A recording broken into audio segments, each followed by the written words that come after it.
Luckily, I think for most of your listeners, if not all, I think I have been in the studio where we have spoken about some of the signs that were emerging and some of the methodology that we're using for our accounting, which I believe are on record as saying that could land us in some difficulty.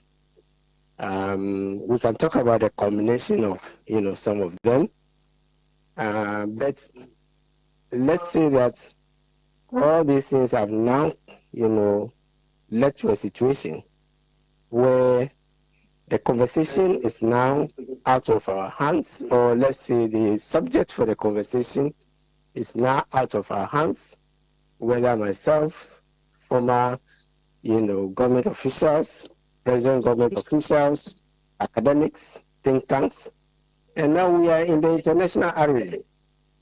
Because why have we got into the international arena?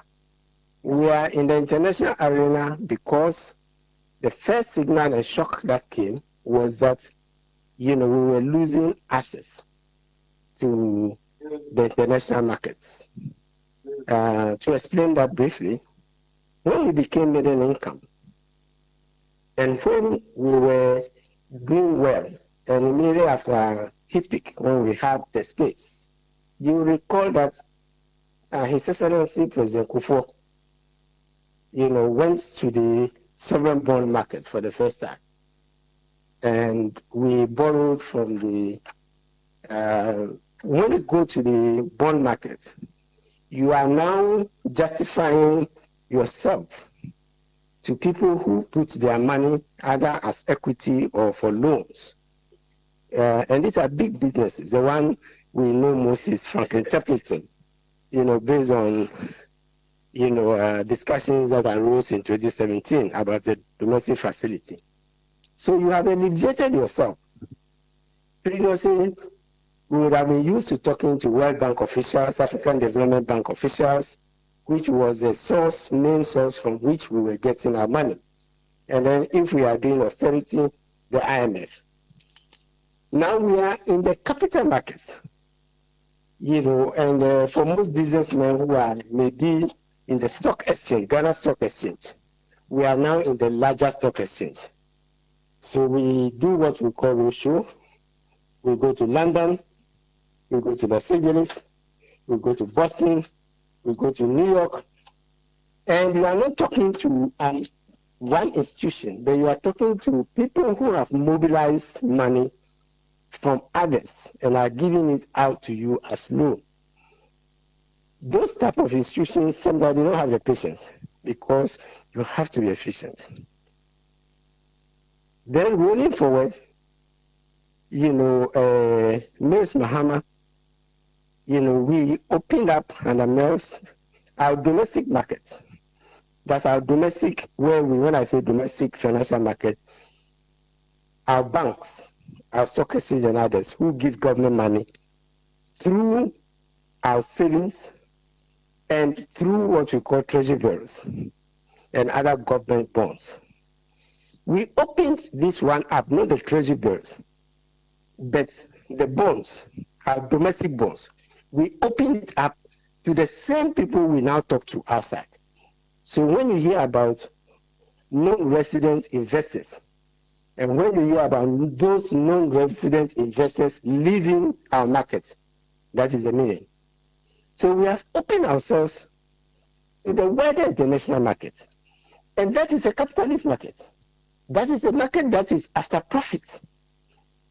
And it's a market that won't tolerate defaults. So when they see that you are not managing well and you are likely to default, then that is the meaning of your interest rates going up or your yields falling into the tank. The two things are just opposite side of the whole thing. So it means that you have to streamline your own internal processes. I'm explaining why, when we were doing the bond, we started initiatives like GIFMIS. We did the public financial management, act which says, put some of the records out so that they know that we are transparent. So when we did the ESNA, we said we'll go to Parliament and account for the revenue. And then we said our public debt, it shouldn't be something for only government officials. So we said the public debt report, so that Ghanaians should know the sort of things that we have to do internally when we go to the markets to borrow. We also started schemes like sovereign bond, sinking fund, and the rest, which we can discuss, because we are not discussing solutions. And it's as if no solutions were ever tried. But we can come to solutions. Those at least that we did, and some which can be done. So now we are where we are because we started to go down, and our debt started going up. And ironically, our debt was going up when we were saying our deficit was under control. But you see, what you are borrowing to finance is the deficit and our loss. And in principle, you cannot finance any expenditure which is not in the budget as expenditure which you are going to use GRA money to pay, you are going to use other grants and the rest to pay, or you are going to borrow to pay. So, and then it is that one, the borrowing you do for those expenditures minus the payments that you are making for past loans, right? That is what is in the Appropriation Act. That is why it is a law. So some of us got disturbed when we said, wait a minute, if we say our deficit is all right, then why are we borrowing? Right? You follow the point. And you remember His Excellency President Mahama said a lot of off-budget items are taking place. Our MPs in Parliament, myself, we started pointing out. The IMF then made a correction and said, stop putting things below the line, or put it above the line, but say that this is exceptional expenditure, so that we all know how much you are borrowing, and link it to your debt and do it properly. Short, the chickens have come home to roost. And so the markets, those I'm talking about, the equity, funds and others, started after the IMF in 2019, Article 4, started to look more critically. And then we started sovereign downgrades. And those who are coming into the market to buy bonds, there are many. They have their analysts. But you also have analysts, and that is what the rating agencies are meant to be. They have specialized in picking your information and information for other countries and saying this is the criteria which you must follow. If you are not following, if you are following, let's be optimistic, you'll be in A. That means that your bond is what we call investment grade. It's like going to, let me take you to common entrance. I think I like to use these examples for people to know. If you want to go to Adisada, you want to go to Achimota, Kubo Girls, we know what we call the elite schools, which in the US they call the Ivy Leagues and the rest, right? you must make an A. You must make A's, and then maybe 1B. Otherwise, you can't go into those schools because the competition is king there, right? In Ghana, we say EBE, that kind of thing. Then we have those who, sometimes for no fault of their own, because now, for example, we are understanding things like autism and the rest, who are slow learners and the rest, and for whom we must cater for as a nation now, because we are understanding, because sometimes we used to dismiss them as dull people and the rest, right? They are in their B and then C category. So the same way the countries are put in that category. If you don't manage well and you don't do well, then if you do well, you are given an A. If you are not doing well, you'll be dropped to a B. And then within the B or the A, there are B plus, B minus. I think some of the university scores are like that. Because they don't want to come, then you come to C. And because you have C, A, B, C, D, C, that, you won't get to F. But if they have done it straight, A, B, C, D, E, F, then once you get F, it's failed. Right? So, where are we now? As, our expenditures rose, as we treated things outside the mainstream and they become disclosed and everything, now the investors started looking at the ratings agencies and less of what we are telling them. That's what we must understand. Yeah, if you're in the market, play by the rules. If you are going to play soccer, play by the rules. Right? Play by the rules.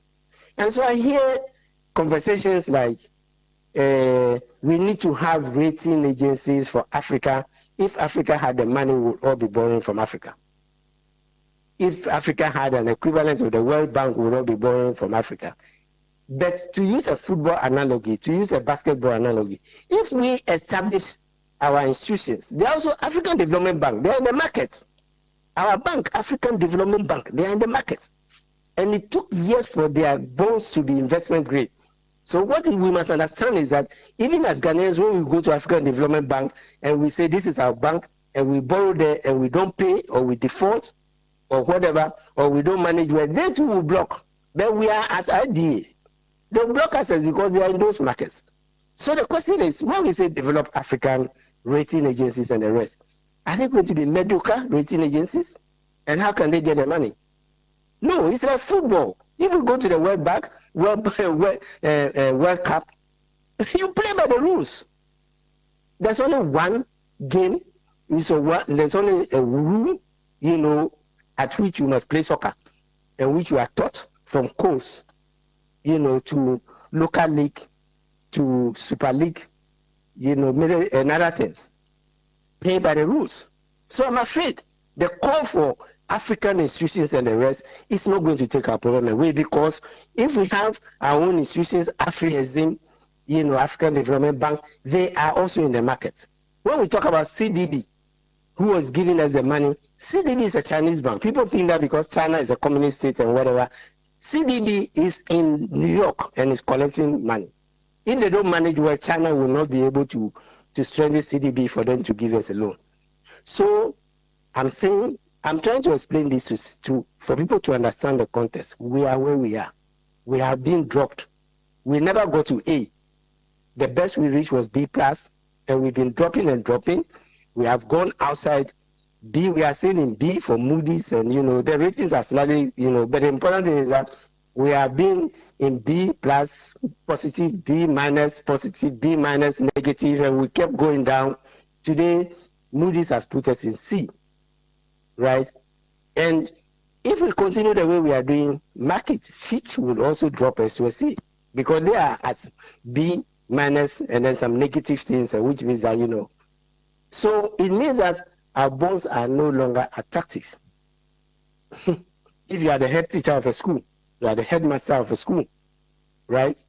Yes, sometimes, and it is happening overseas and the rest. As I said, they look at students who have genuine difficulties, and then they set up a stream for them, right? Because they must be part of society. And they have done well, but then it must be certified and the rest. They have a place. So they should have a place in Achimotas and the rest. Because if you give that person time, they can be as smart. But if they are racing with those who are, But besides, apart from them, no head teacher, no headmaster no headmaster who has become the one who is now looking after Achimota, who is now looking after Wesley girls, who is looking after Eburi Wesley. Unless you use some old boysism things and the rest to get a few of them into, they want quality. So if we want quality for our bonds, let's play by the global rules and stop thinking that we can, the world will accept, Ghanaian rule, our own methodology, right? And this is where I was appealing recently to, the heads of the international agencies who are in Ghana. They should stop telling us that we can apply our own rules. You remember the conversation when we're talking about why do we put things below the line, and then you are comparing yourself to President Kufuor or to Nkrumah or to whatever. When they were putting the thing above the line, you are putting it below the line. They were intervening and making us complacent and telling us that the government is sovereign and can, you have your sovereign, but your sovereignty ends on your borders. If you're in the international market, so they should be candid with us. This is a context in which I'm saying they should be candid with us. Of course, they are diplomats. And sometimes diplomacy is just about being quiet and talking behind the scenes. But don't come on air and give us the impression, that we are doing well. even when, for example, the World Bank president is urging us to do well, and then local representative here is telling us that, oh, provided we do this, provided we are dropping. We have not been doing those things, right?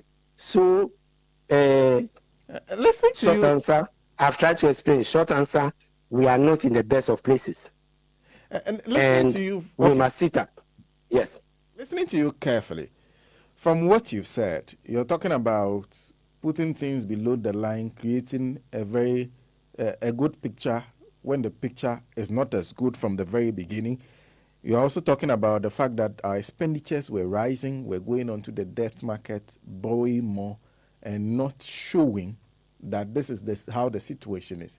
It sounds like you are not surprised at where we've gotten to, that everybody who has seen it very early, if government had just painted the right picture. Yes, if you paint the right picture, you know that the picture you are going to paint to the markets, right? The picture you are going to paint will not be a good one.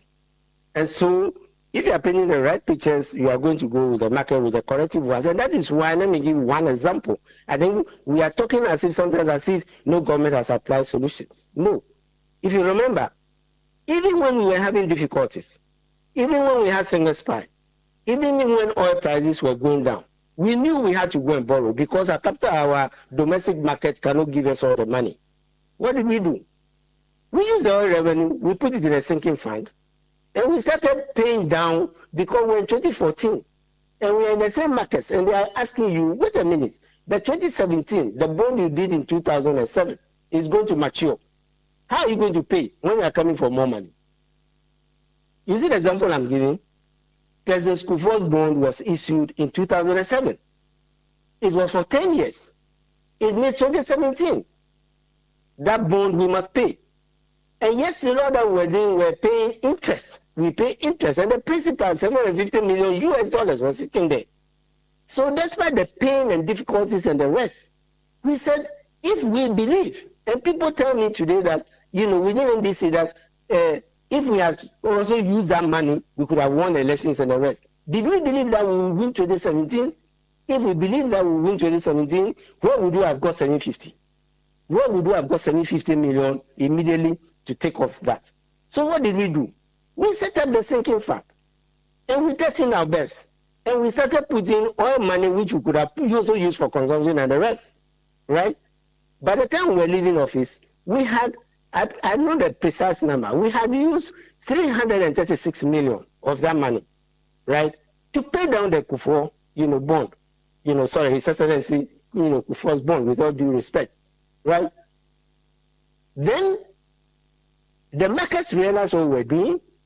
So those were, when you are paying down and you are becoming efficient and the rest, the interest rates begin to drop. And the interest rate on that bond was 8.5%.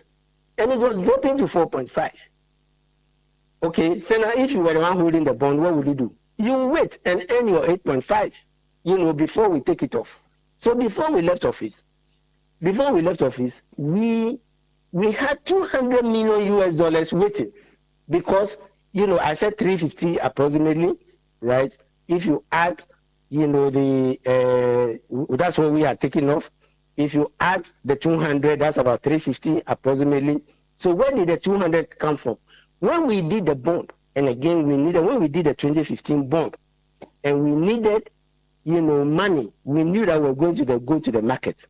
1 billion, that's the one we did 10.2 because the markets were difficult. We had single spine and they knew that. So the interest rate was high. We were even roasted for that, right? What did we do? We set up, the whole of that bond, 1 billion, we use it to return interest, treasury bills, which the habit started a long time ago. Treasury bills are for 3 months. Government, come the 3 months, you don't pay, then you roll over. And then the treasury bill, which was meant to be only 3 months for liquidity purposes, we hold treasury bills for about 2 years. That's what you call rollover. So we kept rolling over and rolling over. When you are rolling over, the principal is there waiting for you, and it is increasing because you are doing more borrowing, right? But the point I'm making is that we also put money aside, and we had a balance of 200, If we had won the elections, we would have used it to pay down the balance that's left after we used part of that bond, all of that bond actually, to pay down some so that we can pay later. The NPP used that 200 million to redeem the President Kufuor bond in October 4th, 2017. There was no mention. There was no mention in the 2018 budget that was being presented. Just a month away, quietly, right? But what did we do? We stopped the sinking fund. And then we kept borrowing again. You see my point? And that is where. So we can prefer solutions. And these things are not, common features for President Mahama. In fact, sinking fund is a provision in our constitution.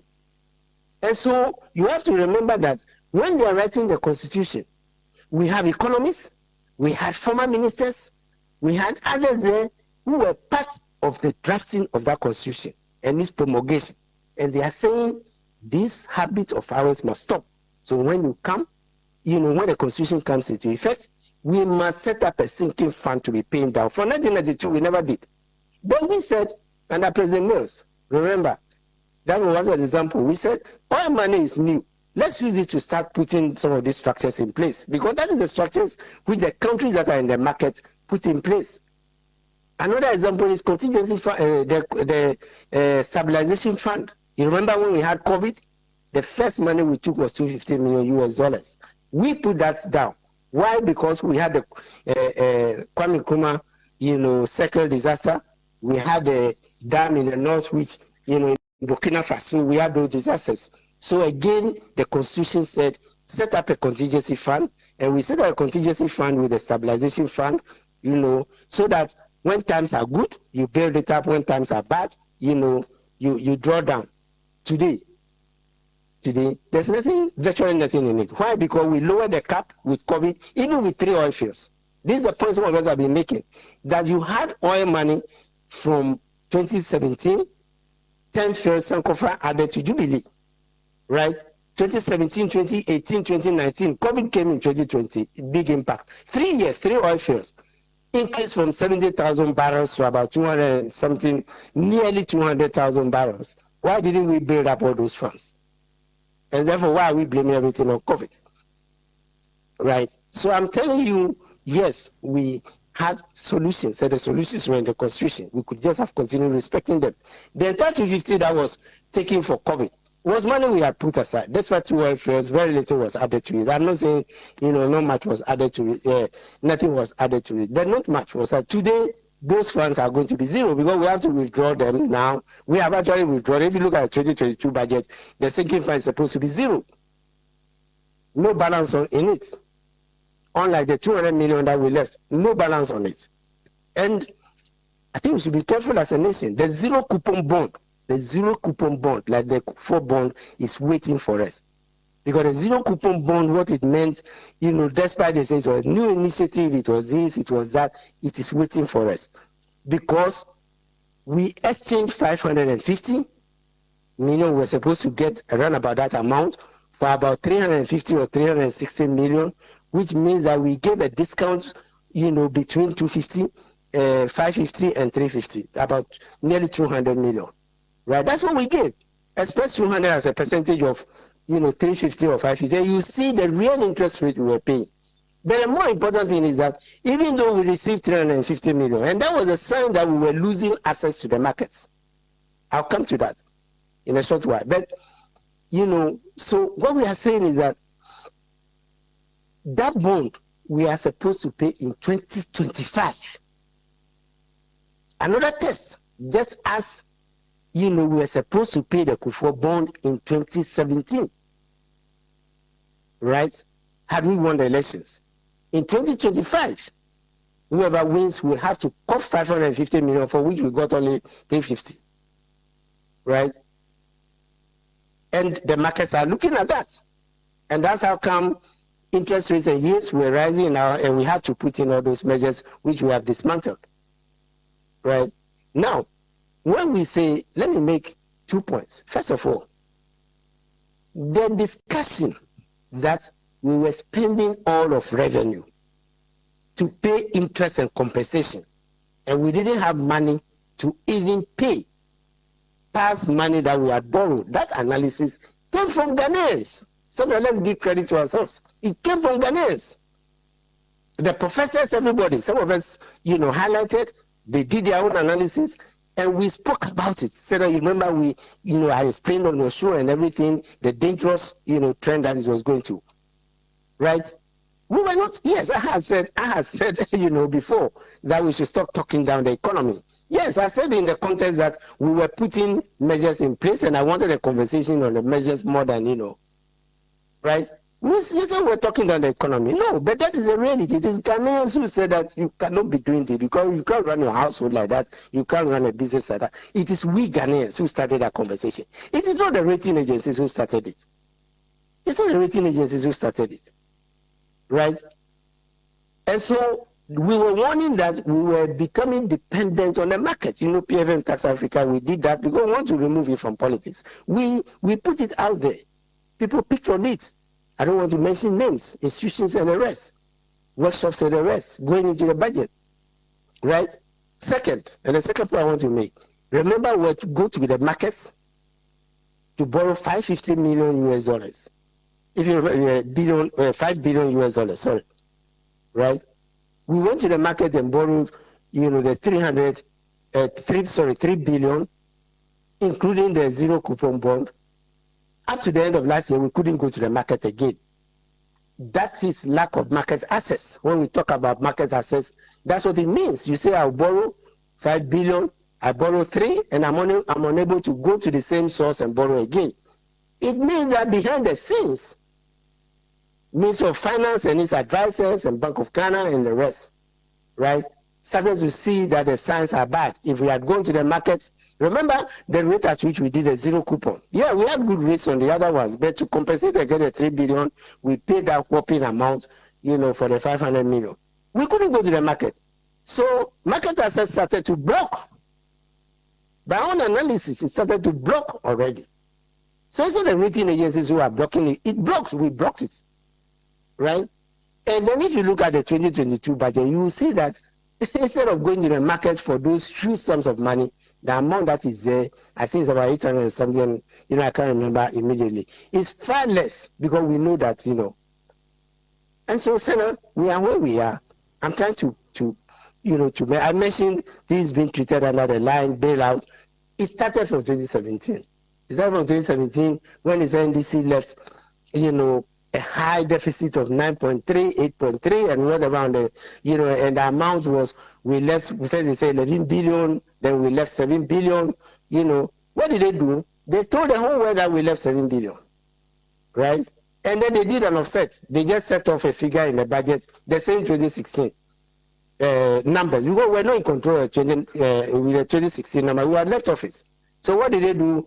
Somewhere they just put 5 there and deducted it from the 7, and they brought forward only 2. When we said we had single spine arrears and we told the whole world, remember we negotiated with labor, with the fund and everything, we said we'll pay over 3 years. Why was there no plan to pay that over 3 years? Because it was reduced on paper, to 2. And then we said, we had, good performance, 3.7. That year, 2017 budget, we didn't make provision for for bailout at all, even though we had started using ESLA to pay the bailout cost in 2016. 2017, there was no provision and no payment for ESLA. This is how far. But those days when you are talking, it's like sour grapes. You've left office and, allowed the new government and the rest. But because they were accusing the NDC, some of us were also defending it at the time. I'm saying this to tell you that this is not a problem. Let me pause, for if you have questions and, one more point. In 2019, when the IMF did Article 4, the IMF adjusted all these numbers and brought the ones below the line above the line. And they adjusted our deficits. The one that was 5.8 became 4.9 became 7. The one that was 5 point something became 7.2. The one I already indicated that that's a true deficit, right? But we persisted in telling Ghanaians that we had done well in the past. Even today, you listen and we say, oh, we were doing well, until 2019, 2020 when COVID struck. I'm saying those who are researchers and the rest, go to the Article 4. You will see that a gap of about 5% was identified by the IMF, which we need to fill. So when we went for the IMF loan for the COVID, they reversed it again. And the financing gap was there. So they separated the COVID gap 3% from the other 5%. You understand why the mid-year review for that year adjusted the deficit to 11 and we blame it on COVID? If you say you were going to do 4.5 and you say the COVID cost is 3, that gives you 7.5. So the 11.3 or something minus the 7.5, the difference about 3, where did it come from? It was an adjustment that was being made to the previous budgets and the numbers, but everything COVID had come, so we put everything under COVID. And we told Ghanaians that the deficit went up because it was COVID. Of course, it has to take a technical mind sometimes, right? But everybody saw that COVID had come and everything, yes. And then they say you can't compare. When we say, they say you can't compare, COVID to previous crises. Yes, there was previous crisis that made us start the contingency fund and the rest, and you had 3 oil fields. Why didn't you put money in the contingency fund? Why did you go back to the IMF after you exited? You see my point? Why did you go back to the IMF after you exited for 1 billion? And by the way, for COVID, how much money have we not got for COVID? It's about 5 billion. 5 billion, which is about 3/5 of what GRA is bringing as an institution. So why are we still? So if we got all that money in 2020 to resolve COVID, how big is Ghana? How big is our problems? And then we got the SDR, it includes the SDR, which we have included in financing, not to show that we are going to use it, to do a capital project. How big is the economy for us not to have resolved the COVID issues with nearly $5 billion US? I'm not talking cedis. If you multiply by 6, that's about 30.70 billion Ghana cedis. And GRA is bringing 57 billion this year. In the past, they brought 40 or whatever. So I'm making this analysis for us to know that one, there were some of these problems, they are not MPP problems. They were problems which, it's like power, the power crisis. Kufuor brought in Bidam, we brought in more thermal plants, with CDB and the rest. So these problems have been with us. The debt problem has been, I'm not going to be hypocritical and say that we never had debt problems. I'm not going to be hypocritical and say that Kufuor never had debt problems. Rawlings never had debt problems. That's why we went HIPIC. But from HIPIC, you have to learn. And we started putting these structures in place. So let's have a candid conversation. Yeah. So really, you're saying that the problem is not COVID. The problem is not the rating agencies. The problem is that one, we abandon the solutions that have been put in place, learning from the other crisis.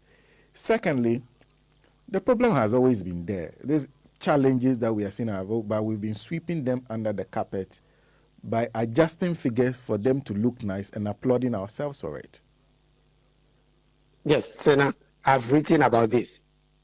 So people who like, they can just Google Seth Terkper deficit, Ghana's deficit, Seth Terkper bailout costs, and you'll see my articles. Maybe now people can go back and read because it doesn't sound, it may not sound like sour grapes. But a couple of things. It looks like there was so much money coming in from the bond market, even from, because you said at some point that even grants you were not getting. There was difficulties in the bond market. You couldn't get financing from the Bank of Ghana. Sorry, Bank of Ghana did 1.7 billion US equivalent. Remember the 10 billion? Yes, and go and read the Bank of Ghana. I urge people to also read the MPC and other reports. In fairness to Bank of Ghana, they have been warning about the fiscal situation. Senna, you can ask your producer, I think it's paragraph 11 or so. If you can read it, let your producers look for it. The speech which the governor gave at Aliza Hotel, December 13th, you see there. They are warning 2 paragraphs about the fiscal situation. That's our own Bank of Ghana. Right? In fairness to them. And then when they give the 10 billion, they said it was because the government had difficulty going to the market. Because government already had money for COVID and the rest. Maybe it's inadvertent, but those of us who read those statements in detail, pick it up. So before the show ends, you can let them Google and you see somewhere in the middle, I think it's paragraph 11 or so. I may not really recall exactly what they said, but it was something that was extensively covered where they raised issues about where we are heading to. But I also wanted to ask you, accounting aside, perhaps putting the problem out there aside, and the fact that we've tried to cover the real the real problem aside, when money comes in, you have been in that position before. So much money comes into, even if we're using those monies to pay debt, our debt should not look this bad. Do you understand from reading the budget how we got ourselves into this It's situation? our level of expenditure. It's our level of expenditure. Expenditure on what? Because there are several people asking that question. What have we been spending on over the past few years? Let me say that, it's not politically correct to say some of these things, because immediately you start the conversation, then they will say, oh, you don't want, poor people to also go to secondary school, to also go to this and the rest. The reason we opted for progressively fee-free, which translates into, getting more day schools, as advanced countries and everybody does, is that no government, even with 3 oil fields, which we assess, can pay for free SHS unfettered. Today, you see the things that are going around and the rest. You see, as for our native people, they have native sense. And sometimes they will just put things in plate. When you see those things that are going around on social media and the rest, but I was even paying less when I was paying, fees for my child. My child is in school, free SHS, and I have to send the child money and the rest. We are living beyond our means, because we didn't tell, the electorate that we wanted to use oil money for free SHS in the campaign. We would have debated it. We didn't tell them that we borrow to complement free SHS. We would have debated it, right? So our expenditure levels are high, and I'm not isolating that. Other government promises and the rest, right? And again, all governments make promises. We made a promise, and even when we said it was going to be progressively fee-free, remember when it came to the crunch, the 200 schools, realistically, and that's what President Mahama said, and that if you have not been in the seat, you think everything is easy. You remember, he cut it down that we are going to complete 50, continue work on 120, and then when we, after 2017, then we'll continue. Of course, we could have also borrowed and done this thing, but that would have jeopardized our opportunity to go to the budget, to finance other budgets, other sides of the budget, right? But the promise kept on. We will do it free. Everything will be free. Everything will be free. It's not possible unless we want to continue borrowing. So I'm using that as one example. As I said, it's not popular to say these things, but I think we should say it. Even if it will cost, you mean, a political position or whatever, that's a point where we must have it. And you remember, President Mahama said, let's have a conversation on these expenditures so that we can have, a consensus. Yes, he's talking single spine. We never said that public servants don't deserve, good pay. I've been a public servant, most of my life. I was served from Minister of Finance. So that was what we were saying. But we're saying that we cannot pay all of the arrears immediately. So please, let's come. We migrate, the other workers, right? Remember Senchi? You remember Takwadi? You remember who? So we had a conversation, and we laid it out, and we negotiated, and paid over 3 years. So that is the background when he says that let's have a forum. He has done it before. He has faced the music before. So as a national leader, as a leader, he won't say I'm putting what I did under the carpet and whatever, and this is the reason I did it. Rather, he's roasted for political gain. There's something that so I'm saying that we are at a point where, just as we had that national conversation, we should have that conversation again, on the situation. And he's not looking at 2024 or whatever. He could have just kept quiet And even yesterday, you see the statement, re-emphasizing again that it's time for us to have a conversation. So it's about expenditure. That's the point I'm making. It's about our expenditure being high. And actually, remember, I started by saying that we had, they had said that we had left a deficit of so much and the rest. That was an exercise that we were doing. Remember, we started preparing that budget. And that's why I came up promptly when the budget was read to respond. Because it wasn't anything we were hiding. That thing was in a file. And it was made up. I had that being convened, discussed today on Joy FM. That, you work here and there's some completed projects. You work here and there's all that. It was an exercise that we were doing to know the uncompleted projects that we have in the country. And remember, during the campaign, we said that we are going to focus on what? The pipeline. The pipeline is there. If you can't focus on the pipeline if you don't know it. So that was the list we compared. It was not arrears. Some of that list involved projects that are not even started. And so we're saying we're not going to award any new contracts. We would tackle the old contracts, the ones in the in the pipeline and the rest, and finish them. Of course, we'll start a few new projects here and there out of necessity. For example, you can't stop doing boreholes and the rest, because during the dry season you have difficulties and the rest. So those ones, you can't stop your hospital projects and the rest in communities, new districts that do not have district hospitals, but you don't start, you finish your roads. And there are roads to be completed, Senator, in every constituency in this country. You remember when President Mahama was being accused of, even taking projects to Ashanti where we don't have votes. Of course, we have some votes there, but they're part of Ghanaians. And as President Mensah used to say, once you are elected, you are for all Ghana. So that was going to be the focus. And so this is part of the conversation we are going to have in 2017. If you are wrong, to let people say that, hey, we said this, we were explaining, but then if you are in the pulpit as president, they can listen to you better. That was the purpose of, compiling that list, which we were going to put in the gift list and begin to control the way we awarded contracts haphazardly. But it was used for political gain. I recall vividly when you were in office, there were several people who were complaining about your approach as finance minister. They felt your insistence on a certain level of fiscal consolidation was not going to help the government at the time.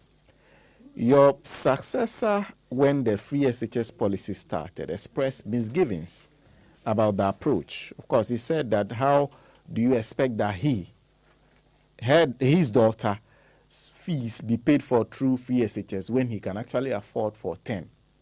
Even if you put them in maybe some of the elite schools in Ghana, he can still afford for 10. What did you think they were missing, making the hard decisions, deciding that even though we had promised this, we needed to think about the economic first? No, that is in fairness to him.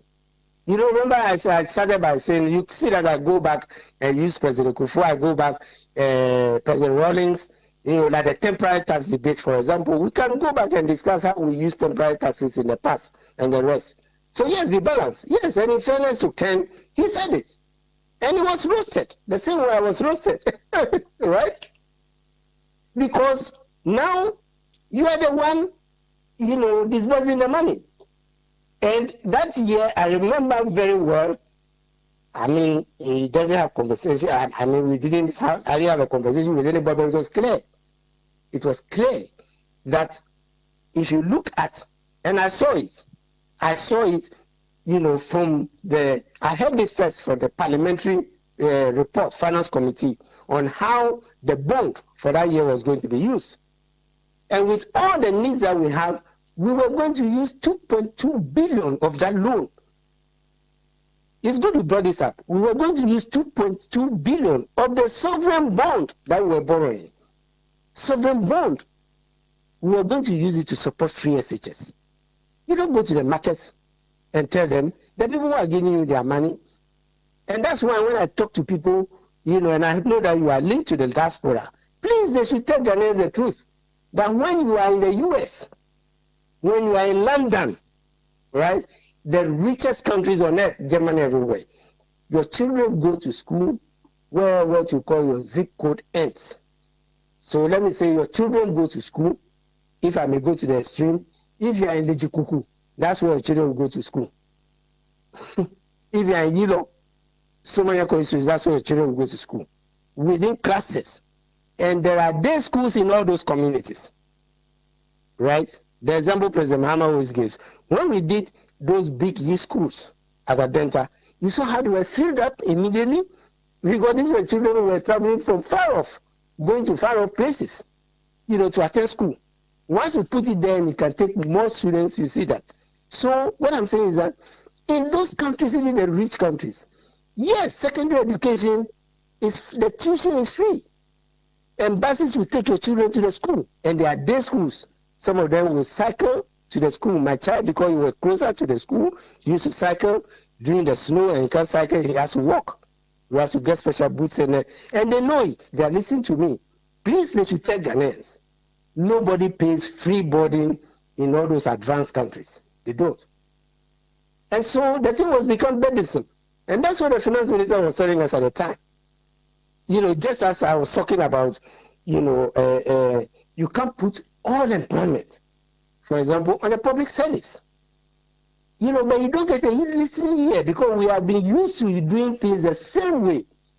And I always ask our people, how many schools did we do? Even if we did 50, how many of our people in the locality were employed? The contractor will bring people coming. Did we organize to have them?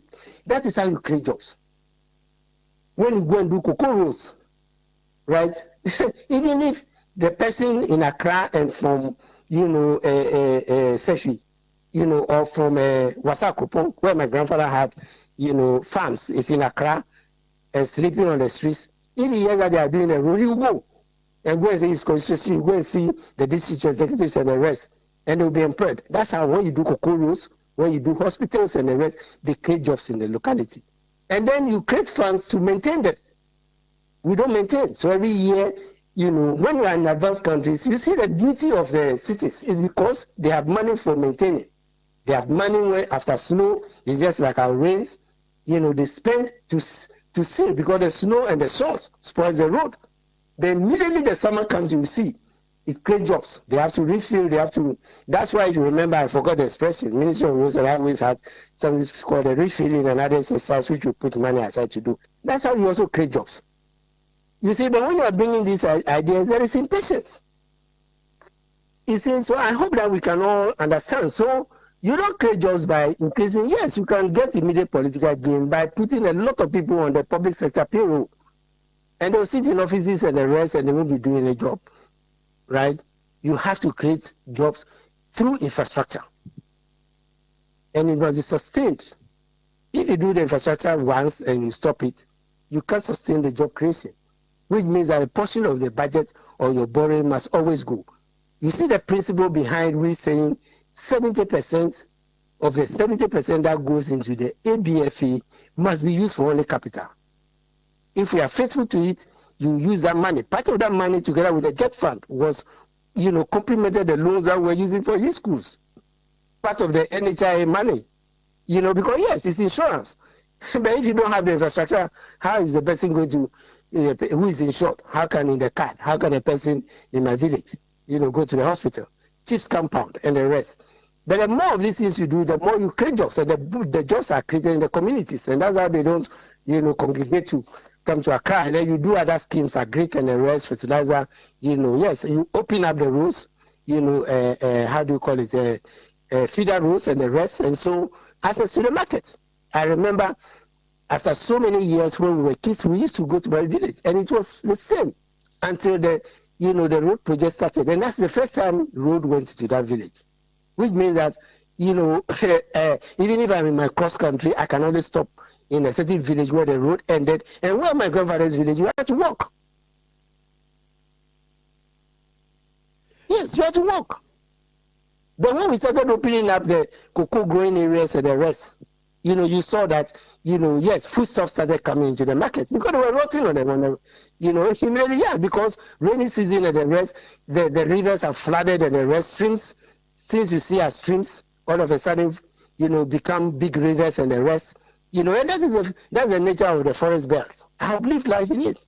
We spend our holidays and things there, right? And that's when you create jobs. And then you take schools to them. So you don't walk 3 miles, 4 miles to Bokosu or to Isinanino or to Wasakopon, to Suchensu. Those are the names I'm talking about. You don't walk, to those kids walk all the way to those places from our villages and the rest. And that's how come, our grandparents had the foresight and said, you attend the school so many. At the holidays, you come to the farm. But then we now, with our exposure and others, must make life a bit more comfortable. So you take a chips compound there, you do the feeder road to those places, you sell rural electrification, which started from the Rawlings era. And I know very well, those debates, because I was a public secretary. I remember very well. Dr. Charles Reku-Bobe, was energy advisor at the time. Mr. Tua Hoy, with whom I had worked. And I remember the debate whether you can even step down the electricity closer to the village for the pylons. It was a big debate, World Bank experts and the rest. It was feasible. Well, so we must change the character of the way we did things. So yes, to his credit, Ken said it because he was using oil revenue against the law. He was now going to use loans which should be used for infrastructure to support free SHS. Remember, not infrastructure for free SHS. Consumption. Yes, it is true that if you spend, you are building human capital. Yes, but you must build it in a better way. You're saying that the use of all revenues to back free SHS was against the law? No, the one that is recurrent. No, not entirely. Not entirely, because remember, the first thing that was done was that the priority areas in 2017, it came due. So education was added fortuitously, right? But I'm saying that if you are going to be, in addition to that expenditure, which is not enough, right? You remember the debate about Heritage Fund, which we were not supposed to touch? Do you remember? It was feeling the pinch. And where was that education? We were about human capital. And whether we are talking about the future, whether if we took the Heritage Fund to support free SHS, we were not also building human capital. Right? And we said, no, it's a generational fund. You deplete it, and meanwhile, because you are borrowing. But I'm saying that after all those things were done under the law, even if you did everything under the law, you are in the market now. They were not enough. Debt fund, we had mortgaged it. If you remember, the loan we are still paying. So the sources of funding for education was just going and going and going into, the education programs. Because remember, tuition is free. Tuition is free all the way to university already, right? So I'm saying that when you get to the point where you are borrowing from the capital markets, it is not money you are borrowing from the World Bank, which you are going to repay at less than 2%. You leading without becoming middle income, and you have 25 years to repay. Right? That is the sort of funds you channel into education infrastructure. But we're beginning to use that expensive loan to support, recurrent expenditure on education. That's the point I'm making. And I'm saying when the Minister of Finance gets to that point, he has to, let people wake up call. But then, because I'm thinking that if you're a Minister of Finance in that kind of situation, you also have a duty to insist on a certain path. Because if he's going and borrowing expensive money to spend on education or recurrent expenditure, things that you would have taken to do at Terminal 3 or Terminal 3, or maybe the motorway, which you expect to get some resources. Yeah, which was going to be an extension of MPS, the Terminal Port expansion that we did. Because it was going to be a natural extension. Why? Because, to intervene. It was going to be a natural extension because we were going to expand it to 6 lane, and the inner lanes were going to be speed lane, so that the big trucks and the rest coming, from, the Harbour motorway would connect, through, the motorway extension, and then there was going to be the widening of Achimota, and then those other vehicles, or from Tema, it was going to be there was going to be the railroad and other things, going towards Akosomo. And so from Apollonia, that was a new outer ring road. And it was going to connect at Oyibi with another flyover, and then from there to connect Pokwase. So you see all those heavy trucks and the rest, they were all going to be congregated there, and then they move on. You remember the extension was to go to some of Budumburam and the rest, and then so you get them out of the way in the city to get out of the town. Yes, and all those projects were self-financing. I know that's where we were going to come from. Yeah, and my point, but I really like to hear this, the whole idea of how the whole Tema port expansion, the idea that goes all the way to Pokwasi, and I would like to hear that. But I was saying that when you borrowed commercially, you use it for those kind of projects. He is using commercial expensive loans to finance free SHS, expenditure that really will not get to you immediate results, where you cannot get any revenue from, to use to repay the loan or to perhaps boost your revenue. When you are making that decision as a finance minister, and I'm sure during your time, perhaps you would have been careful of that. You would have insisted on a certain path and perhaps forced cabinet to perhaps take a path that is much more sustainable. He failed to do that. And that's what I was drawing attention to. Well, yeah, I don't want to pass judgment, but yes, you face that situation in cabinet. Sinking fund, other things, contingency fund, stabilization fund. We would have inherited COVID because it was, if you look at it with hindsight, right?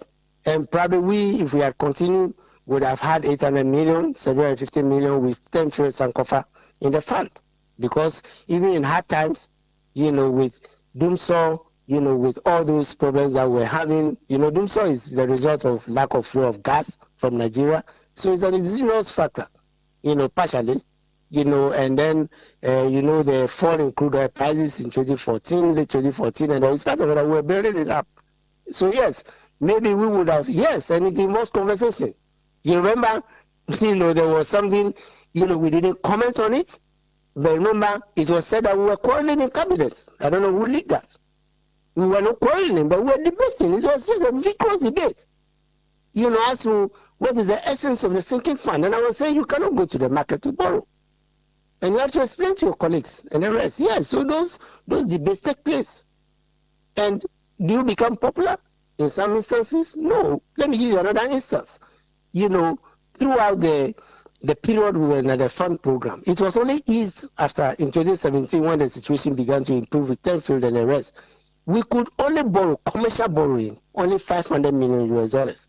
And so when we needed a top up for a travel plant and the rest, we had to get a waiver for the CDB loan from the IMF and the World Bank. They are bots. Right? And so when you can borrow only 500 million, you don't behave as if you are still in HIPIC and your debt has been forgiven and there's a lot of borrowing space. It has changed. It has changed. But yes, it's not everybody who understands. It's not everybody who understands that fiscal table which I always produce and I use and everything. No. They don't. And people will say you are too technical. Yes, but God, the nation has endowed something in me. I had exposure, work at the fund and others. But I understand, my colleagues also. Understand. That everybody wants rules here and that, but it would have meant define the gradual way we were going, and then our yields started dropping. And unfortunately, we lost. And so that was all over the place, yes. But I also wanted to find out, did you have a downgrade when you were in finance minister? Yes. Yes, that was a wake-up call for the sinking fund. What did that mean to you? How did that affect you? Oh, sleepless nights, because your yields are going to go up and the rest. And so you had to find measures to put in place. And some of them will not always be popular measures. They will not always be popular measures. Right, no. So you had to do things which perhaps even your colleagues in cabinet resisted. Look, the mandate for the Minister for Roads is to provide roads. The mandate for the Minister for Energy is rural electrification. And these things have become very popular. So yeah, we prioritize some of them. So we prioritize some of these things, and that's why we said those that are in the pipeline, we can select them. Every constituency, every district, would benefit. because there's a project in all of these places. That's a pipeline. Yes. So they have their mandates, right? But then the good thing is that we had fierce debates. Yeah, fierce debates, but you have to let them understand. And in fairness to my colleagues, many of them understood. My good friend Fuseni and the rest, yeah. He comes to my office, he said, listen, hey, I want to understand where you are coming from. Yeah, and he will come to my office. Alex Sebefia, yes, he will come to my office. I mean, let me mention this in today, yes. And I would explain, they'll bring their perspective, I'll bring mine, we'll strike a compromise. Because we couldn't just behave as if we were saying that hippie. I'm sorry to mention it doesn't mean that the others don't come. Yeah, they came. They would come and we'll have a conversation. Sometimes before we even go to parliament, where they bring their loans and things, we have that conversation. Because remember, the report is going to their sector committee. They want to understand the financial implications and whatever. And I have no doubt that it continues in the current administration. So that experience led you into perhaps the sinking fund. This is leading them to E-levy. You, as somebody who has worked in taxation, has even raised issues with the propriety of the E-levy.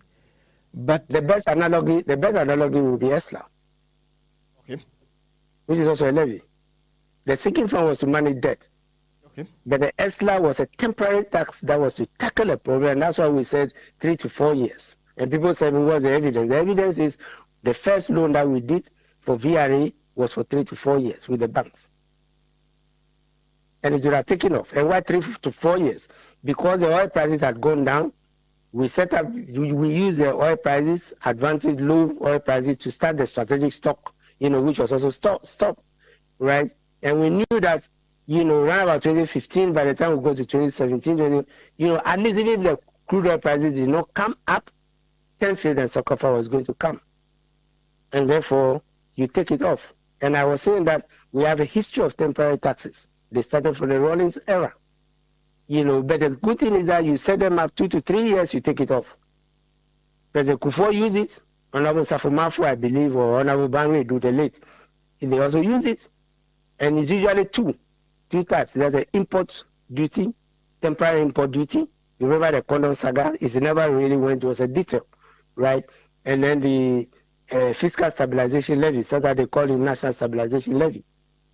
So they use it, President Mills used it, President Mahama used it.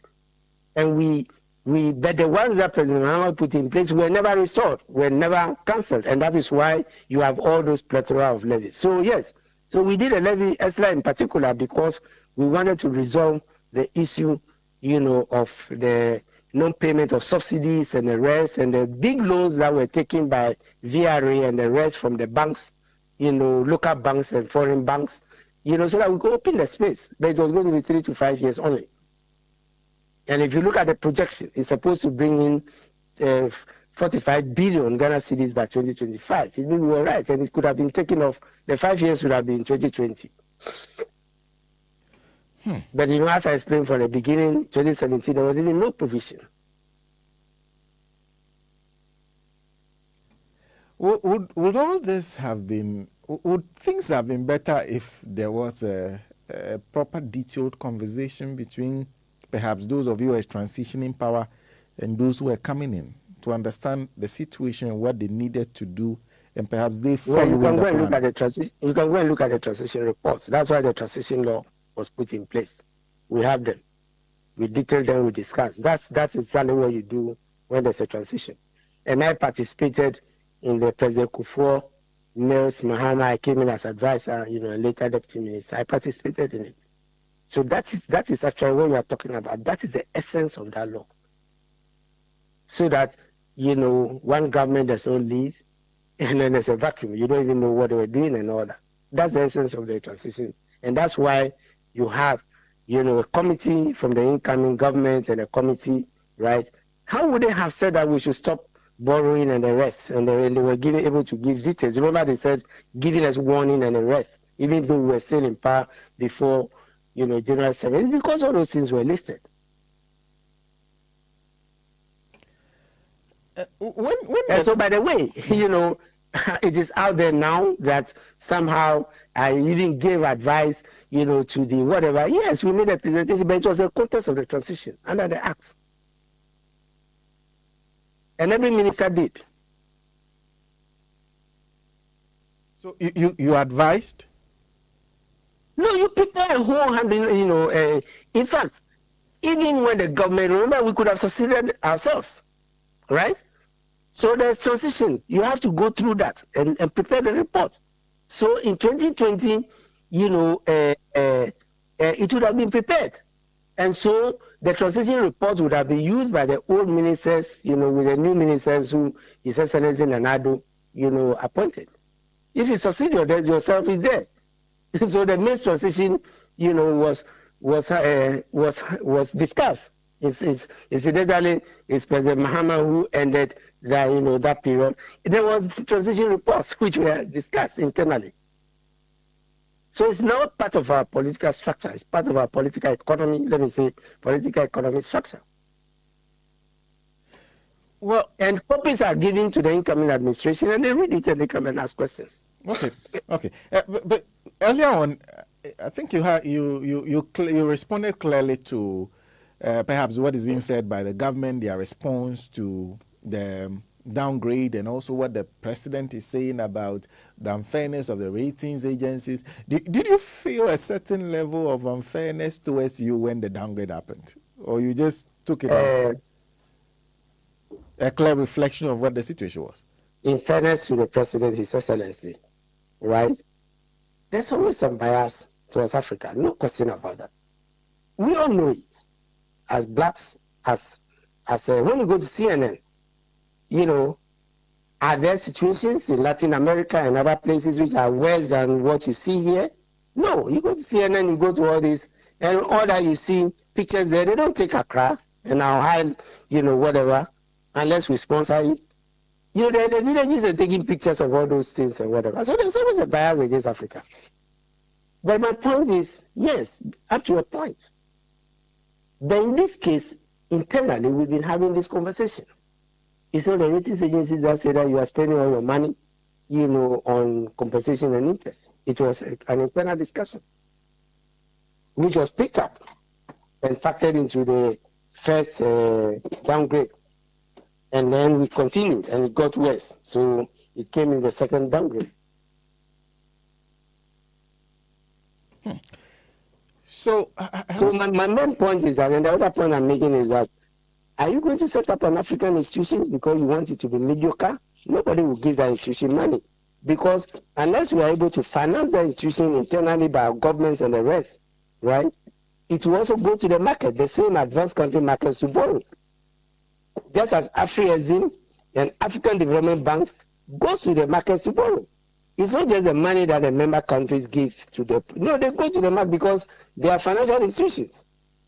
And the deep pockets in those systems are the same London Stock Exchange and the rest. So I'm saying that if we have our own institutions, an example is Exim Bank, Ghana Exim Bank. The money in EDIF is not enough to support, which we set up. It's not enough, to support our farmers and the rest. But we said that should be seed capital. But then Exim Bank was supposed to go to the markets, just as we do on its own strength. Just as the Ghana Infrastructure Fund was also to be developed and go to the markets on its own strength. Right? Hopefully we can run it better than we did previous, SOEs. But these are market instruments, so they are going to be disciplined by the market. So if they are there, they have to obey those rules because it's global. And it's not just Africa, which is being parts of Latin America. There are middle income and lower middle income and developing many middle income countries in those places too are also borrowing. An example is Philippines. Philippines has investment grade. And that's the analogy I was drawing, that when it comes to that, whether it's an African institution or it's a local domestic Ghanaian institution or a country institution, you must play. It's like soccer. Play by the rules. Otherwise, nobody will respect your institution. And by the way, by the time we develop our ratings agencies, it's going to be, 10, 15 years? So we better, yes, if they are going to, before they can get to the level of Fitch and Moody's and the rest. Those are global giants. Their response is to accuse the ratings agencies of propaganda, And there's also a lot more. Okay, so this is Daily Guide. Moody's ratings biased government. They seem to accept the S&P because they said it affirmed their status. There's also Fitch, which they've taken issues with. So even when they gave us stable, did we see those editorials? Even when, yeah, and when we not using it. You remember they even rate our bonds. And even the last bond that we did, even though at a high whatever, it was stable because we told them we're going to resolve this and that and that. So as I said, I'm not saying that there is no bias, but they're beginning to listen because we are, we have technical people and we are capable of responding. We also responded to some of them. Some that they agree, some that they disagree. And they will issue their reports anyway. But we didn't go to those extremes because the yardsticks are there. Your debt is at 85%, right? You said it was below 80. Now it's at 83, 85. If you did the calculation, I'm saying we are going to end 2020 at about 83 because the government came out, yes, the government came out recently, Bank of Ghana, and said that it's 78.7 or so. But that was at the end of November. So what did I do? The Bank of Ghana statement is there. So I just look at the rate at which we borrowed over the last, 10 months up to October and then November. And it started with about 3.5 of GDP, every month, or 4% of GDP every month. So you just strike the average, and the average will give you something around, depending on whether the 40s are higher or whatever, it will give you something around maybe 3.3, simple average. So you around 3.6. So if you add 3.6 of GDP for December, right, to the 78, you are already 80, right? And considering the heavy borrowing because we couldn't go to the market and all that, remember the 2 billion? If you make a little adjustment, it means that we are about 83, which is what Bloomberg was saying. Remember, it was Bloomberg that was attacked first. The my compensation shows that based on official reports. And I'm allowed to make estimates. Of course, if the December one comes out eventually, and Bank of Ghana didn't put it out, and the source was Ministry of Finance. So if they bring it out, sure. But I'm convinced that it will definitely be above, the 80. And the professors and others. Recently, you remember we did PFM Tax Africa, and one of the professors picked, Nsafo from Canada, and he was doing some work on it already. And so he used OECD models, he used IMF models, and he said we may reach 95% by 2025 at the rate at which we are going if we don't. And I understand that figure, is out there, 93-95%. So you see, we have our own people who are doing these computations, either as research to get their PhD, to get this, Yesterday I listened to Dr. Professor, I think it's now Prof. Theo Achempo, on Joy FM. So they are not telling a new story? No, because our figures are there. Because we have to make disclosures. And that's why we said in the PFME, the Public Financial Management Act, let's start putting some of these things out. So that it's not the preserve of some public servant sitting somewhere, minister or whatever. So that if we are going to be out in the market, that's what the middle income countries do. They follow the advanced countries and put some of these figures out. Let me give you one advanced country, example. President Trump, remember he said he was going to do the war? Those of us who listen to stop immigration, right? Yeah. He couldn't do all the war. Why? Because the economy did not move as robustly as he thought. There was Ebola and the rest. He was stopped. Congress didn't give him the money because in their case they have a borrowing limit. So he was able to take some military money to do something in Texas and the rest. They couldn't do it as big as he wanted. And as we speak, President Biden, and again, I'm appealing to those who are listening, is early in some of those places. President Biden is struggling to get his $3 billion to build infrastructure for the U.S. The U.S. was built on infrastructure. Why? Because they have a law that has borrowing limits, and they're saying that, is there politics in it? Of course. Right? But the law is there. And they have a Congressional Budget Office, which is, saying the budget office for Congress, which is advising them. Some say it will lead to the debt going up. Some say it will pay for itself and the rest. Right? So that's the discipline that they practice. So that's why we put a lot of these things. In fact, the sanctions that are in the PFME, we put it there. You remember the PFMA was passed in 2016 or so, and we didn't have to implement it. Then we did the regulations. So we put these things there so we can have transparency. The public debt report, we put it there. Go to Parliament and tell us, ESLA, go take the report to Parliament, so that Parliament is the sovereign people. That is what advanced countries do to give transparency. So that next time it's not Seth Terkper or the successor to Seth Terkper who is saying it, but for the benefit of our own foot soldiers and the rest, is there, and it become, mainstream. Why will it become mainstream? Because the money will pick it, this one will pick it, and whatever, and they will analyze and reduce it. And in fact, the political parties will pick it, yes, and use it against each other. Then the debate will be on. Well, let me ask you a question, because you're talking about the impact of Ebola and the U.S. economy and everything. You talk about two things. You sort of refer to COVID, but then you refer to the monies that came in for the government. Are you discounting the impact of COVID, or you're saying we had enough to be able to deal with that impact? I'm not discounting. I will never discount the impact of COVID. Otherwise, I would have had no right in office to talk about the global financial crisis, the drop in crude oil prices, and Ebola. When we were preparing, feverishly, that's how Accra became, the center for West Africa. Our offices, which we didn't use, were the place where the UN came and coordinated to reach out to, so most of the things that were coming for Sierra Leone and the rest were actually, brought here in some place. There's an office which was open. Yeah. No, I'm not underestimating it at all. What I'm saying is that we would always have crisis. And the test of resilience is not when times are good. The test for resilience is when times are bad. Right? It's like a household. The test of resilience of a family. Oh, you can have anything on the dinner table. Right? Let your child qualify to secondary school. It takes precedence. Buy chobox, you have to fill the chobox. Buy uniform, buy this. The family has to sacrifice. So they go for a loan. Our parents went for loan. My parents went for loan from neighbors. If you don't pay, you can't go for the loan. If you are well off, you even have to make a sacrifice. Even the rich people have to adjust to accommodate that.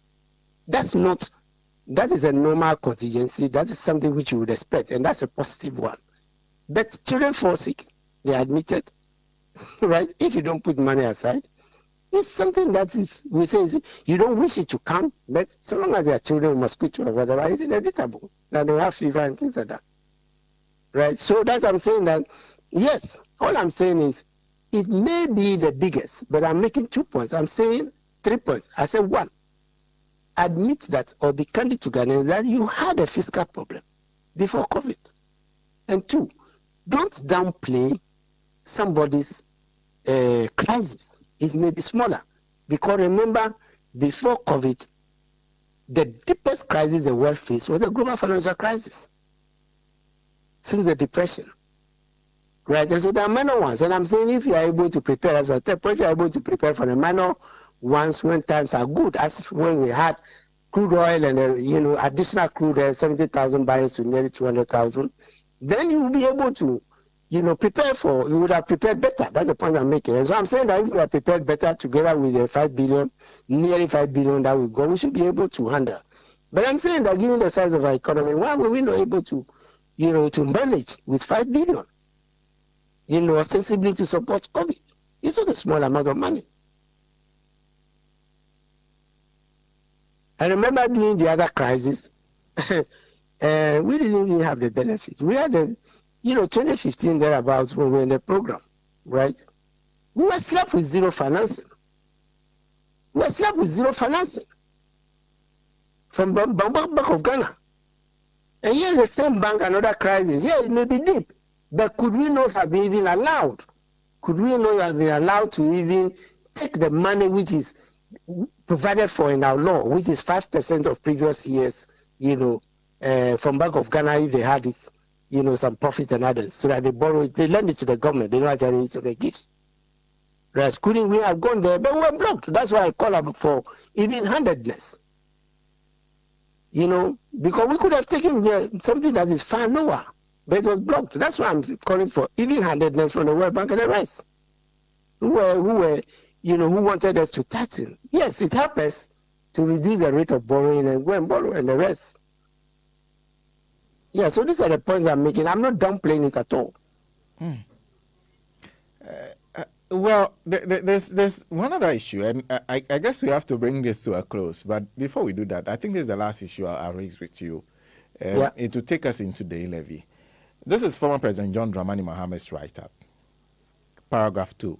The effect of this have been severe hardships and suffering for the people of Ghana, especially those within vulnerable groups. As a result of the horrendous low point we have now reached, it is very clear that urgent intervention is required to avert a total collapse of the economy. Their solution that they are proposing, the intervention that former President Mahama is asking for, they believe that the best intervention is the E-levy, that it will bring in enough to avert the what is staring us in the face. What do you say to that? I have said already, I haven't been on your show for some time. E-levy, the 6.7 billion, is already part of the 100 billion we are supposed to be collecting. And we still have a deficit of 37 billion. By the way, by my calculation, it should be 43 billion, because the bailout cost was subtracted before added again. If we added it straight, and we don't assume that it's going to be a repayment, then the deficit is the bailout is 5. So 5 plus, 47 is 42, 43. If you take out the rounding off. I'm saying it's already there. It's part of the 100 billion. So the problem facing us in terms of financing the budget, before the E-levy became an issue, the warning was there that the budget was not sufficient, to assure the markets that we can go to the markets. That we have what it takes to repay if we come and take loans. So it's there. Furthermore, the E-levy, I don't have my budget figures with me now, but the E-levy is the revenue for the next 3 years, right, from the E-levy, is part of the medium term. Please, you can Google, or you have the budget, and go to Appendix 3. It's there. It's projected. I recall very well by 2020, that is 2022, if you add 3 years, 24, 20, it's supposed to bring in 11 billion. Maybe just about double. And yet the deficit for 2024 is still high. So how can it be a solution to everything? It is not new money that's going to come. It's being to pass. That's why the debate started in Parliament. That's the first point. The second point we are making is a matter of principle. We don't tax savings. It's as simple as that. We don't tax savings. And I saw a clip, our people are very perceptive. Somebody speaking in a car and saying, if I have to motorcycle account to my boss, I have an accident on the way, and my boss sends me, Mumu to fix it, a tire or whatever, he will have to pay, the boss will have to pay tax on it. And then when he goes to get a tire from the next village or whatever, and he goes to take the money, he has to pay the tax on it. And he was saying, okay, I fix it. And then end of the day, I have to send, and it means that things are changing, because from what he's saying, you could see that the boss is sitting in the house, these days they don't come and pack or whatever. And he says, if I have to go and send a Momo, which I normally do, I pay commission, I'll now have to pay, the Momo. Is it my expense or my boss will pay that? And then when my boss goes to take the money, again, it will be taxed. And it was going to, you're taxing savings. It's not income that you are taxing. Somebody has put the money on the phone instead of putting it in the wallet. That's why it's e-wallet. Instead of putting it in the purse, as we say here, America's a wallet. If he takes that money and he goes to buy anything, you won't tax him. It is money in his pocket, right? But the Momo, if you put it on Momo, okay, sorry, you tax him. And the tax will be, depending on whether what he's going to buy is, say, a shoe or something, you pay VAT on it. Right? And that is consumption. But then, by merely putting the money on the phone, the same money on the phone, right? The one in the pocket is not paying, is not going to pay tax on any transfer because there's no transfer. Now I have to pay tax on the money I'm taking from my phone wallet, and then before I pay the VAT, for the shoe that I'm buying. So I mean, in principle, this is unfairness of the tax. It's unfair between somebody having money under the pillow, another one in the pockets, and somebody having it on the phone. And then two, it just keeps multiplying as that person illustrated beautifully. And I tweeted, so you can have a look. So those are some of them. So there are technical objections, and the fact that you are beginning to tax savings. Are we so desperate as to tax savings? Yes, it's attractive because you are going to be, anytime there is this thing, you tax it. Anytime there's a momo and you tax it. And then let me go back to my history, because I was involved in that. And even when we exempted education, even when we exempted health, even when we exempted, basic food sold on the markets and whatever, we had kumipako. They said it was not enough and all that, and we had to do more. Today, if you transfer money by Momo to pay your child school fees, you pay tax on it, not on the fee that the person is charging you, but on the amount you are transferring. If you transfer money to your mother in the village and he goes to buy cassava, plantain, and the rest in the market, you pay the charge. When she goes to take the money, she'll pay a charge. So you have to top up, as we say. Otherwise, she'll get less money. You see? So the very things we said is not fair to put a tax on today, it's fair to put a tax on it. You see, because they are patronized by the poor, and then we go into a definition of the poor. Let me tell you, there's a definition of the poor in the Income Tax Act. And by the way, I heard the Deputy Minister this morning saying that, businesses can deduct whatever. Yeah, businesses can deduct, for excise, businesses can do all indirect taxes, right? But what about the small business who is paying presumptive income tax calculated by GRA and they don't file their returns? When are they going to get that offset? And what about the person who is not a business and therefore will not file? Like an employee, let's say like yourself, who doesn't, unless you have a taxi or something, then you add it. Then you don't have all those things, because many of people earn just their income. They don't have, apart from maybe a tabletop for their family, wife and things, selling in the domestic market, they don't file. So that's another context of taxation. It's regressive, because the rich people can file and get it back. But the poor people who don't file, or who don't have to file, because all my income is salary, and therefore I don't have to file again. Because even if I file, I have to get a refund. You are taxing the money you've corrected the PAYE already, and then you are asking file for what? When the tax law system says I don't have to file. So it's unfair, it's regressive, and it will kill the industry, because it's taxing savings. Because when you go to my last point, when you go to those who transfer large amounts of money, I go for a loan for 200,000, I'm a contractor, right? And I'm in Accra. And my supervisor is doing the road close to Kumasi. And I have to pay 50,000. Not a small amount of money at the end of the month, so that they can pay the people in the field. And because the banks are using Momo and whatever now, you are saying the loan I have going to take, when I transfer it, I must pay tax on it, on the loan.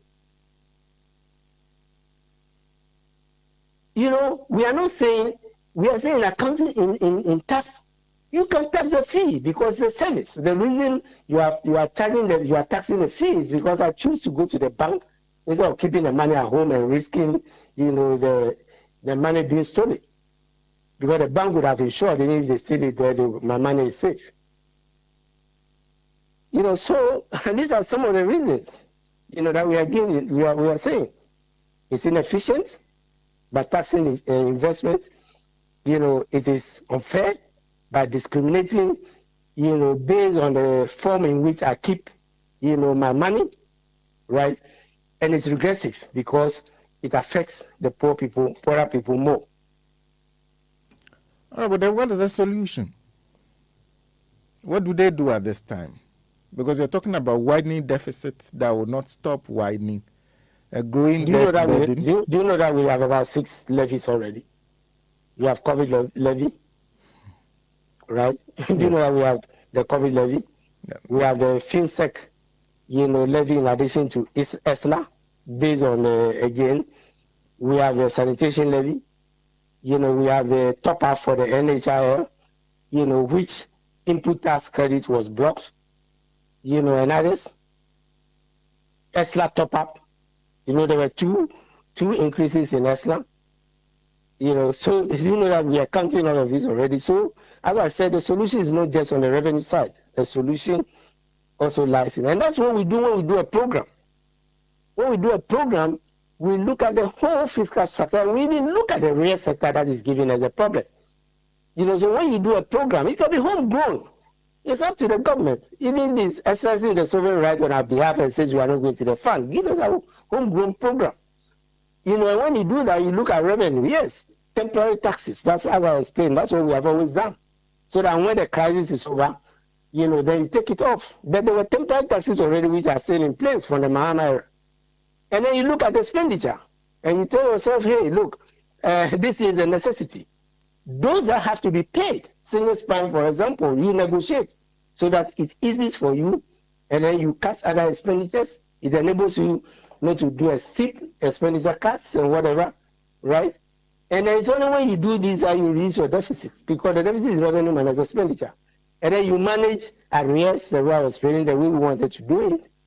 And then if you begin to reduce the deficit, it means that you are going to be reducing the rate at which you borrow, the rate of borrowing, through schemes like the sinking fund that we did. Right? This will take time. We didn't have time for all of them to mature, but even the results are there. So you see that I'm coming down from revenue, expenditure, arrears, and then the deficit, and then how it affects. That way you have room not to go and borrow to repay the old loan, but you cannot tell me the market, so I'm able to now pay, the loans from my own sources, and they say, where's the evidence? And I say it's in the sinking fund. I've already used it to pay part of the Kufuor bond. So you do all of this, then you look at the sector, and that's where the World Bank comes in. And again, that's why I was saying that the World Bank should be candid. They won't come in until you have spoken to the IMF. We shouldn't be complacent. Of course, they'll be giving us some money, and that money they are giving to every country. But the ones we need. So when you do that, then you go to the World Bank, as we went, and we say, hey, look, the problem we have is energy. The problem we have is debt. Remember, we had those partial risk guarantee, and then the guarantee for, the bond, which even gave us 10.2. Yes, and that's only, it's when you do all of these things, and then you can say, hey, look, I'm doing this, and even the World Bank is going to help me resolve the doomsaw and other, issues, and we've gotten money to do gas, so we are going to resolve the doomsaw. We've brought in Ameri, to resolve quickly because the economy is down and it's not being productive, and the rest, power is the one affecting. Then so that's what I mean by you go to the real sector, and other things, and then you do a package. And we have always done this. That's the only reason we have 17 or 18 IMF programs. These are the elements. So there's nothing mythical about it. The only thing mythical thing is that when you sit down with the IMF, you say, I'm going to do this, they'll make sure that you do it. And they will give you the next tranche if you don't do it. And so the very things we agree, which I'm highlighting now, is the fact that I'll pay single span over 3 years. Okay, fine. So the program is 3 years. So every year they'll do a review. And if you don't do it, then they'll crack the whip.